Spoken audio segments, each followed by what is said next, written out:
Hi అండి. మన ఛానల్‌కి కాల్ చేసి చాలామంది తక్కువ బడ్జెట్‌లో ఓపెన్ ప్లాట్ చూడమని అడిగారు.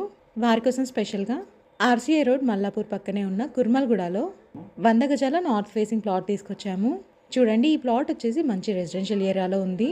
అంటే ఈ ప్లాట్ చుట్టూ ఇల్లులున్నాయి. నార్త్ ఫేసింగ్ వస్తుంది. ఈ ప్లాట్‌కి ముందే 20 ఫీట్ వైడ్ రోడ్ ఉంది. ఇక డైమెన్షన్ విషయానికొస్తే 22.6x40. సరౌండింగ్ డెవలప్మెంట్ చూసుకున్నట్టయితే ఎల్బీ నగర్ 13 కిలోమీటర్లు, బాలాపూర్ బడంగ్పేట్ 5 కిలోమీటర్లు. ఈ ప్లాట్ ఎగ్జాక్ట్ లొకేషన్ వచ్చేసి నాదర్గుల్కి పక్కనే ఉన్న కుర్మల్గూడలో ఉంది. ప్రైస్ వచ్చేసి గజానికి 19,000 చెప్తున్నారు. అంటే 19,000 పర్ స్క్వేర్ యార్డ్. ఇంట్రెస్ట్ ఉన్న వాళ్ళు వెంటనే స్క్రీన్ పై నెంబర్కి కాల్ చేసి సైట్ విజిట్ని కన్ఫర్మ్ చేసుకోండి. మరిన్ని వీడియోస్ మిస్ కాకుండా ఉండాలి అంటే వెంటనే మన ఛానల్ని సబ్స్క్రైబ్ చేసుకోండి. అలాగే ఫాలో కూడా చేయండి. Thank you.